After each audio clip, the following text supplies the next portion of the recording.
E a paz do Senhor, gente, a dúvida de hoje que vai ser respondida é essa daqui. Qual a diferença entre fariseus, saduceus, escribas e publicanos? Quem é esse povo? Quem é essa turma? Mas antes de eu começar a explicação, eu já quero te dar uma super dica. Salva esse vídeo, porque você vai precisar voltar aqui algumas vezes. Você vai precisar revê-lo para que você entenda perfeitamente, porque não são poucas informações que eu vou trazer aqui para você não, tá? E com isso, já que vocês estão dispostos a aprender, glória a Deus, nós vamos começar dizendo que existe uma diferença de cenário entre o Antigo e o Novo Testamento. No Antigo Testamento, as cortinas se fecham quando o povo terminou de construir o templo, reconstruir, que é chamado de segundo templo, reconstruir os seus muros, as suas casas, e estão retornando do cativeiro babilônico. Cativeiro este que foi anunciado pelo profeta Jeremias. Cativeiro este que Daniel foi levado, que Ezequiel foi levado e que durou 70 anos. Durante esse cativeiro, que durou 70 anos, eu tenho, por exemplo, uma preocupação lá do povo que está cativo na Babilônia, pensando, poxa, o nosso templo ficou em Jerusalém, nós não temos mais como sacrificar, não temos mais o que fazer, e como é que nós vamos preservar a nossa religião, a nossa comunhão, e esse povo todo que está nascendo aqui no cativeiro sem ter visto o templo, sem ter visto o culto do Senhor, como é que nós vamos fazer?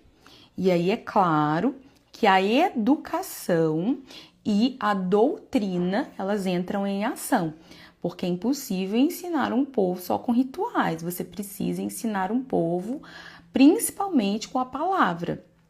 E aí que surgem os escribas. Os escribas são aqueles copistas, são aqueles homens letrados, instruídos, que eles pegam os rolos do livro da lei, que são poucos os que chegam na Babilônia, e eles começam a fazer cópias. Só que essas cópias, elas precisam ser perfeitas, elas não podem ter erros, então o mínimo erro que tivesse em uma cópia inteira, essa cópia seria destruída. Com isso, com essa prática, eles eram homens que ficavam o dia inteiro com a cara afundada nos textos sagrados. Então, eles sabiam trechos, salmos, a lei de Moisés toda de cor. Por quê? Porque eles viviam para isso. Então, eles se tornam doutores da lei, porque eles sabem tudo decoradamente. E eles são responsáveis por repassar essa lei ao povo, certo? E quando eles retornam do cativeiro babilônico, nós temos um exemplo clássico na Bíblia que é Esdras. Esdras era um escriba, mas ele não era um escriba qualquer, não era um escriba comum. Ele não só gravava as letras sagradas no papiro, como também gravava no seu coração. Era um homem cheio do Espírito Santo que ensinou a lei do Senhor para aqueles que estavam voltando para Jerusalém depois que Ciro o Grande deixou que o povo retornasse. Mas peraí, aí agora você está se perguntando, Nabucodonosor leva o povo para o cativeiro e Ciro solta o povo do cativeiro? É isso mesmo. Sabe o que acontece? Olha só, quando Nabucodonosor vai para o cativeiro com o povo, Deus diz para o profeta Jeremias que o povo de Judá vai ficar no cativeiro babilônico por 70 anos. Durante esses 70 anos, Daniel é profeta na Babilônia. Ele é profeta na sala do trono de Nabucodonosor. No final dos seus dias, Daniel se incomoda e fala, Senhor, cadê aí a promessa que o Senhor fez? E ele descobre isso lendo os livros, os escritos de Jeremias. Sabia que não basta ser profeta? Você precisa ter conhecimento do que está escrito, porque senão o seu ministério fica pela metade. Tá? Se você não tiver conhecimento do que está escrito, o dom de profecia não é superior aos outros. Então, Daniel, ele lê os escritos de Jeremias e entende que o tempo está se findando e vai orar ao Senhor. Nessa oração, o Senhor dá a ele o discernimento do que vai acontecer com o mundo. E sabe o que vai acontecer com o mundo? É exatamente o que aconteceu. Olha o que aconteceu. Findados os 70 anos do cativeiro babilônico, Deus levanta o Império Medo-Persa. E esse Império Medo-Persa toma o Império Babilônico e agora fica no poder no lugar dos descendentes de Nabucodonosor. Agora, quem é o governante máximo do mundo se chama Ciro, Ciro o Grande. Aquele que o profeta disse sobre ele: eu sou o Senhor que te tomo pela tua mão direita e te digo não temas. Sabia que essa profecia foi para Ciro muito antes dele nascer? E Ciro, agora, ele baixa um edito, um decreto e fala: deixa o povo judeu ir embora para sua terra, reconstruir suas casas, reconstruir seu templo, reconstruir seus muros. E aí retornaram, né? Vocês sabem que Neemias retornou, Neemias reconstruiu os muros, na liderança de Zorobabel foi reconstruído o templo, que é chamado de segundo templo, que o primeiro foi de Salomão, e você também sabe que agora Esdras é um escriba, e o escriba ele vai começar a falar para o povo da lei do Senhor. Essa é a primeira figura que surge, tá? E aí se fecham as cortinas do Antigo Testamento. Nesse que se fecha as cortinas do Antigo Testamento, se passam 400 anos onde não há registro bíblico do que aconteceu. Por quê? É chamado de período de silêncio ou período interbíblico. Esse período de silêncio ou período interbíblico é um período onde muita coisa histórica importante acontece. Porém, não há nenhuma manifestação da revelação da pessoa de Deus nesse período. Mesmo porque a vinda de Jesus já estava preparada e ele é a máxima revelação de Deus. E é por causa disso que esses fatos históricos não entram na Bíblia, porque a Bíblia não é um livro histórico e nem científico, a Bíblia é um livro sobre a pessoa de Deus, não é? Então, quando nós vamos analisar a história, e as fontes históricas elas servem para isso, para uma boa interpretação do texto, nós vemos que acontece um negócio bizarro no mundo. Olha o que acontece. Acontece, gente, que depois que o Império Medo-Persa ganha o poder, entra um outro império no seu lugar, que é o Império Grego. O Império Grego, ele foi um negócio estrondoso. E ele é liderado primeiro por Alexandre o Grande. Alexandre o Grande, ele conquista o mundo na velocidade da luz. E, gente, Alexandre o Grande, ele é poderoso, ele conquista, mas ele morre jovem, com seus 30 e poucos anos.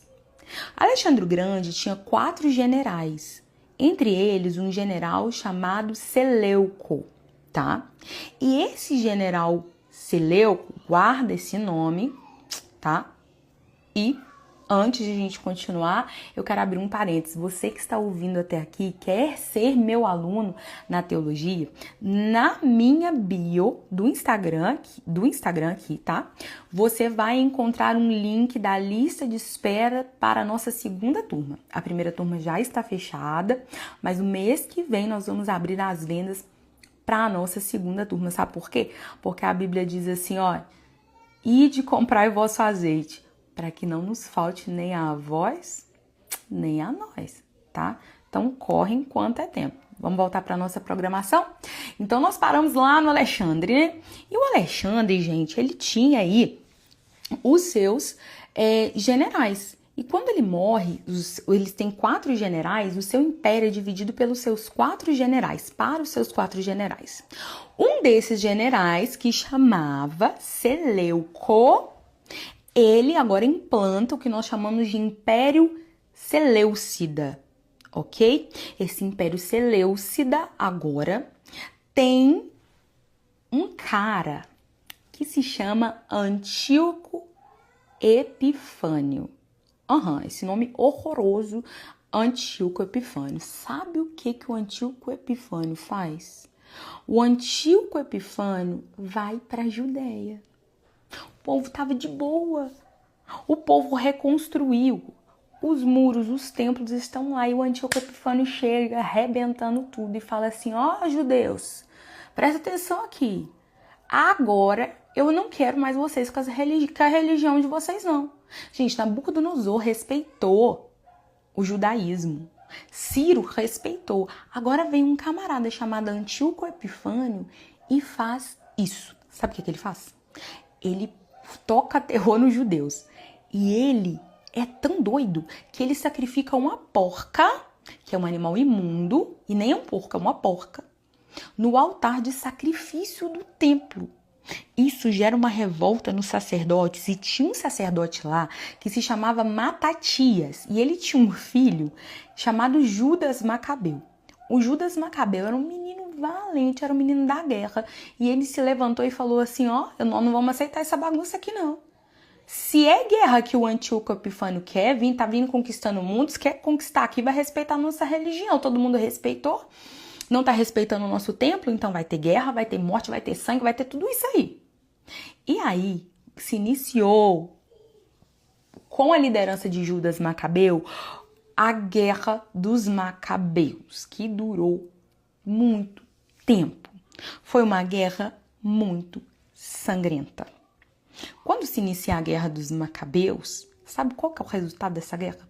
O resultado dessa guerra é a vitória dos judeus. Eles tiveram vitória nessa guerra e falavam, pronto, agora pra gente não ficar com esse reino fraco da gente, a gente precisa pôr um rei aqui. Então, quem que vai ser o nosso rei? Aí, eles colocam lá com ordem de não sei quem, um tal de Império Asmoneu. Esse Império Asmoneu era a própria descendência do Judas Macabeu, os parentes do Judas Macabeu, que começam a governar o povo ao mesmo tempo que são sumos sacerdotes. Eles são da tribo de Levi, porque eles são sacerdotes. Então, eles têm uma dinastia, ok? E aí parece que tudo volta ao normal. Mas aí surgem agora dois grupos políticos muito importantes.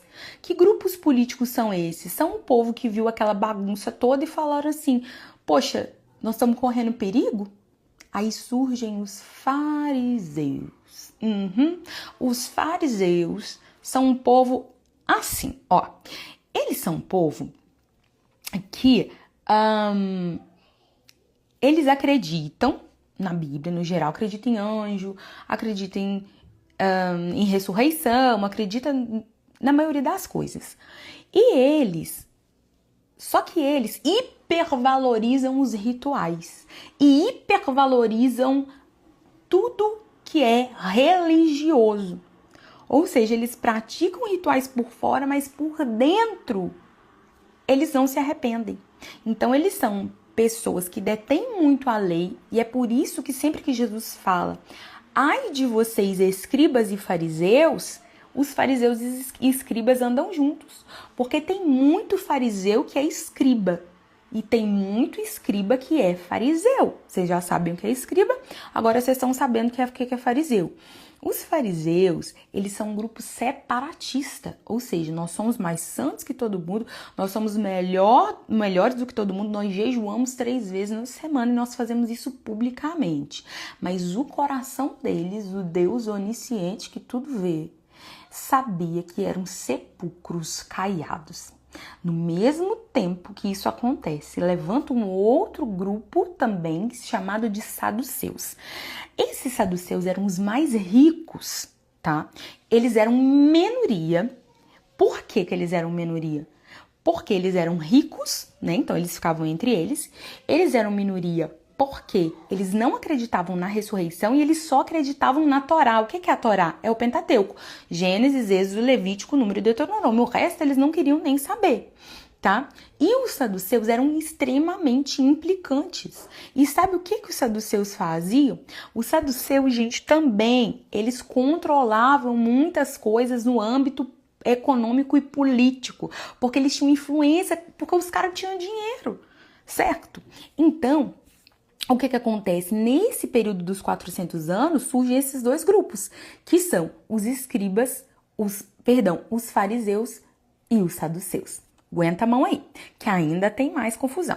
Olha só, nisso o Império Asmoneu tá lá. Você já sabe que é o Império Asmoneu. Se você não sabe, você vai assistir o vídeo de novo, você vai anotar no nome de Jesus, porque preguiça espiritual não cabe aqui mais. Vamos lá? Aí, Roma vai agora e tá explodindo como uma potência mundial, como foi profetizado por Daniel. Quando Roma está explodindo, enquanto Roma está explodindo e conquistando reinos e tal, o que está acontecendo no Império Asmoneu, que é o império que está regendo ali a Judéia? Eles começam a brigar entre si, os irmãos, sabe? Eu sou rei, não. Aí Roma disse assim, olha que bacana, um reino dividido, não? Subsiste. Olha que bacana, um reino enfraquecido, vamos lá e vamos arrebentar com tudo. E chega o Império Romano colocando o pé na porta e dizendo quem manda aqui agora não é vocês mais não, somos nós. Nós vamos colocar ordem na bagunça aqui da Judéia, só que vocês agora vão precisar pagar impostos para nós. Olha que bacana. Ah, mas e a questão do nosso reino? Não tem problema, nós vamos arrumar um camarada chamado Herodes, que é Herodes o Grande, e nós vamos colocá-lo no poder. Se é um rei que vocês querem, toma um rei para vocês. Só que Herodes, ele não mandava nada. Ele não mandava nada no negócio. Ele era um rei fantoche, tá? Ele era um rei de enfeite. Quem mandava mesmo eram os imperadores e tal. Então agora, como é que Roma vai controlar tudo isso? Ele vai colocar gente aos seus serviços, tá? Ele vai colocar gente. Que gente que ele vai colocar? Quem quer trabalhar para Roma, levanta a mão. Como é que trabalha para Roma? O negócio é o seguinte, vocês vão ficar nas estradas cobrando imposto, porque esse povo judeu aí, eu não gosto de pagar imposto para Roma não, hein? Então vocês vão ficar aqui cobrando impostos para nós.